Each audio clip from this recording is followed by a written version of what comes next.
Hey Rosebuds, thanks for joining me today. I have another unboxing for you. It's that time of the year and it just makes me so happy getting these roses.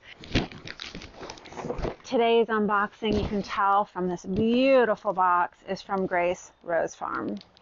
What am I expecting in this shipment? I am expecting 24 roses. I got, in some of the roses I'm going to talk about, I got multiples because I already have ideas in place where I want to put them, and I love planting in mass so that it has a nice pop of color. So what do we expect in this box before I even look? Because they're bare root, the root should be completely enclosed in plastic, canes and roots. See, we should get the size that we ordered, and these all vary. Some of them are going to be 1.5 and 1, and you'll be able to see when you go to her website. It's absolutely beautiful. The roses, the size, you know, the grading. And one of the unique things about her website also that I love is that she's taken the time on most of them to put the bloom life. If you like vases and you want to make sure that you get something that lasts for a long time in the vase.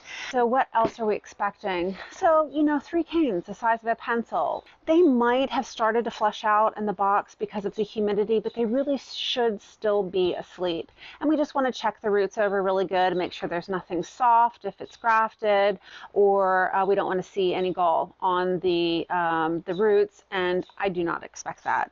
So let's get into this box. A beautiful thank you card from Grace with a QR code, and it says, "Thank you for adding better bare root roses from Grace Rose Farm to your garden. We're honored to be a part of your garden and wish you a beautiful season of healthy growth and abundant blooms. Please scan the QR code for comprehensive care and planting."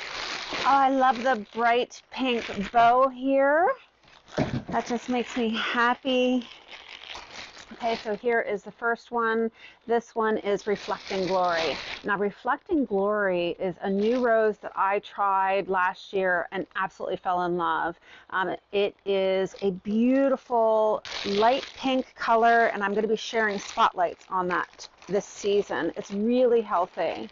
Okay, here is another Reflecting Glory. Bliss Perfuma. And look at these roots. It's amazing. I'm so happy I've got an auger for these roots. It looks great. I mean, these roses so far are looking absolutely stunning, and they do have some advantageous roots, which tells me that they are ready to get in the ground and start taking off. This one is Bliss. So many nice canes. So these are actually large. I mean, these are grade 1 all the way because they're more than 3 canes the size of a pencil. I am tickled with this shipment so far. Okay, this is Cathedral Bells. I've grown Cathedral Bells in the past, and I had to take it out because of that RRD issue that I had last year. I just wanted to be really careful, and I took out a lot of roses. Okay, let's get into this huge box. So what am I going to do with these roses? I'm going to put them in a baby pool, soak them overnight, 24 hours, and then I'm going to start getting them into the ground. And I've shared with you how quick it is with that auger or with a root slayer shovel. It'll be quick. This is Pretty Polly Lavender, and if you haven't grown the Pretty Polly roses, you absolutely need to. There's white, there's pink, there's lavender, and I have Pretty Polly also on standard, and it's just a sweet rose. And what I also like about it is it kind of reminds me of a boxwood because it's got really tiny leaves, and it just keeps a nice compact shape on it.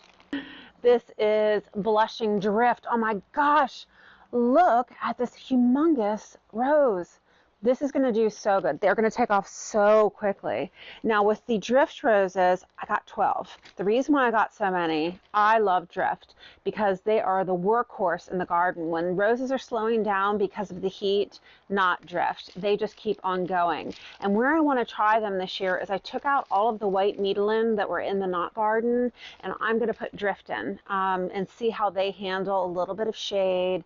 And I just want to see color all season. And so I'm going to plant with you in the coming weeks these drift roses, and then I'm going to do spotlights so that we can watch it together. Okay, this is another Blushing Drift. Amazing. This is Blushing Drift. Wow. Blushing Drift. I'm just stoked. They look so good. Even these drift roses that are usually tiny, they look amazing. Okay, this is Blushing Drift. This is Blushing Drift. I have a lot of drift. I've got the peach drift, I've got pink drift, I've got sweet drift, I've got a red variety, I've tried white. I don't recommend white, only because for me, it just got powdery mildew, and I just didn't like that. But all of the other drifts that I've done are great. I also have one popcorn drift that I'm trying. This is Blushing Drift. This is Blushing Drift. Blushing Drift.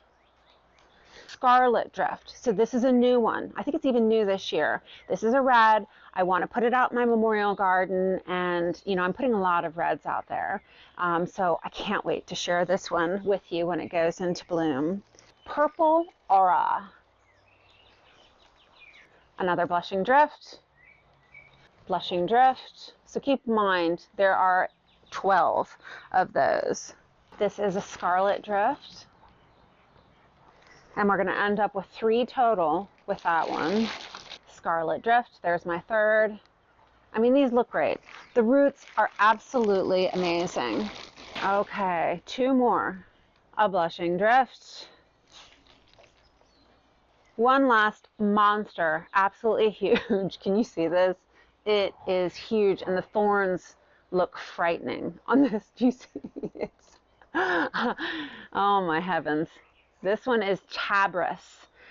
I can't wait to share the blooms with you this season. And if you stay tuned, in the very near future, I'm going to be doing an update on that knot garden and sharing it with you. These drift are going to be the perfect zhuzh for that garden. So thanks so much. I'll see you in the next video.